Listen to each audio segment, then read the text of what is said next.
সবসময় আপনাদের সামনে হাজির হই বিভিন্ন যৌন স্বাস্থ্য শিক্ষামূলক বিষয় নিয়ে।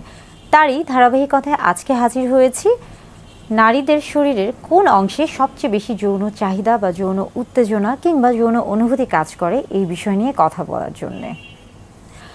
প্রথমে বলে থাকি যে একটি সুস্থ যৌন জীবনের জন্য নারী পুরুষ উভয়ের ক্ষেত্রে কিন্তু জানতে হবে যে তার শরীরের কোন অংশে সবচেয়ে বেশি যৌন অনুভূতি কাজ করে বা উত্তেজনা কাজ করে বা যৌন আবেগ কাজ করে। কেননা অর্গাজম অর্থাৎ সবচেয়ে বেশি যৌন তৃপ্তির জন্য কিংবা অর্গাজমের জন্য আসলে এই বিষয়টি জানা অত্যন্ত গুরুত্বপূর্ণ।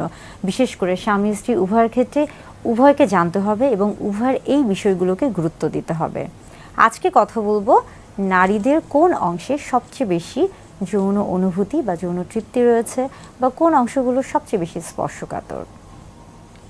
আমরা জানি যে যে অংশগুলি সবচেয়ে বেশি স্পর্শকাতর হয়ে থাকে সেই অংশগুলোতে আসলে দেখা যায় যে সবচেয়ে বেশি যৌন উত্তেজনা কাজ করে।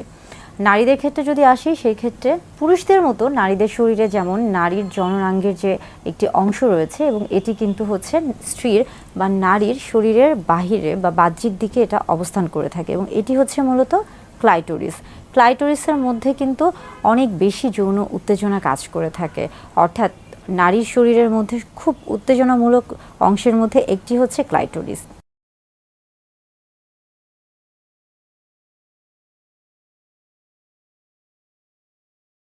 ক্লাইটোরিস ছাড়াও কিন্তু আরও বেশ কিছু অংশ রয়েছে, যেমন আমরা বলে থাকি যে জি স্পট। জি স্পটটা আসলে কি?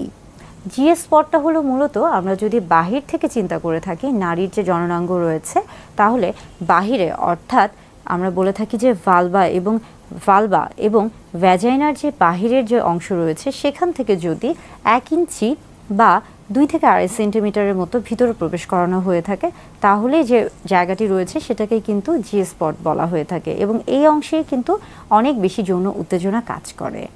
এর পাশাপাশি আরও বেশ কিছু অংশ রয়েছে যেখানে যৌন উত্তেজনা কাজ করে, যেমন আমরা যদি পর্যায়ক্রমে বলে থাকি যে ঠোঁটে এবং যদিও নারীর চুলকে সৌন্দর্যের প্রতীক বলা হয়ে থাকে, কিন্তু চুল কিন্তু সৌন্দর্যের প্রতীক ছাড়াও অনেক সময় অনেকের ক্ষেত্রেই নারীদের ক্ষেত্রে একটা যৌন উত্তেজনামূলক তৈরি করে থাকে, যৌন উত্তেজনা তৈরি করে বা যৌন উত্তেজনামূলক একটা অংশ হিসেবে কাজ করে থাকে। এবং পাশাপাশি দেখা যাচ্ছে যে অনেক নারীর ক্ষেত্রে আমরা বলে থাকি যে গলা বা ঘাড় বা পিঠের যে ত্বকের যে অংশগুলো রয়েছে কিংবা বুক কিংবা কোমর বা কোমরের নিচে বা দুই পাশে এই যে অংশগুলো রয়েছে এই প্রত্যেকটা অংশই কিন্তু অনেক বেশি স্পর্শকাতর। অর্থাৎ নারীর শরীরের বিভিন্ন অংশই স্পর্শকাতর বা বিভিন্ন অংশতেই কিন্তু যৌন উত্তেজনা তৈরি হয়ে থাকে বা যৌন উত্তেজনামূলক অংশ হিসেবে কাজ করে থাকে।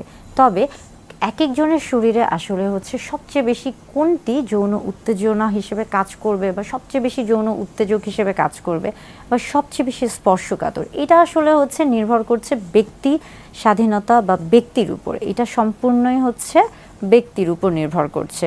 তবে বেশিরভাগ ক্ষেত্রে নারীদের ক্ষেত্রে দেখা যাচ্ছে যে ক্লাইটোরিসের সবচেয়ে বেশি যৌন উত্তেজনা কাজ করে এবং সেখানে যদি যৌন উত্তেজনা বা যৌন অনুভূতি দেয়া হয়ে থাকে তাহলে সবচেয়ে সহজে বা দ্রুত অর্গাজম বা যৌন তৃপ্তি পাওয়া সম্ভব হয়ে থাকে। অর্থাৎ বিভিন্ন জায়গাতেই শরীরের বিভিন্ন জায়গাতেই স্পর্শকাতর অংশ রয়েছে এবং প্রত্যেকটি অংশই যৌন উত্তেজনামূলক সহায়ক হিসেবে কাজ করে থাকছে, তবে কারো ক্ষেত্রে কোনোটা বেশি কারো ক্ষেত্রে কোনোটা কম। যৌন উত্তেজনা তৈরির ক্ষেত্রে সবচেয়ে বেশি ভূমিকা কাজ করছে মানসিক এবং শারীরিক যে অবস্থাটি। অর্থাৎ যদি কেউ শারীরিকভাবে সুস্থ থাকে এবং মানসিকভাবে তৈরি থাকে বা প্রস্তুত থাকে তাহলে তার জন্য কিন্তু এই যে স্পর্শকাতর অংশের যে যৌন উত্তেজনা এই বিষয়গুলি কিন্তু খুব ভালো কাজ করে এবং এর মধ্যে কিন্তু অনেক গুরুত্বপূর্ণ ভূমিকা পালন করছে ফোরপ্লে। অর্থাৎ যেই প্রক্রিয়ার মাধ্যমে বা যার মাধ্যমে বা যেই ধাপে ধাপে যেই মাধ্যমে নারীর ক্ষেত্রে বা পুরুষের ক্ষেত্রে সবচেয়ে বেশি যৌন তৃপ্তি পাওয়া সম্ভব হয়ে থাকে। এই ক্ষেত্রে যেমন দেখা যাচ্ছে যে চুম্বন কিংবা জড়িয়ে ধরা কিংবা একসাথে কথা বলা বা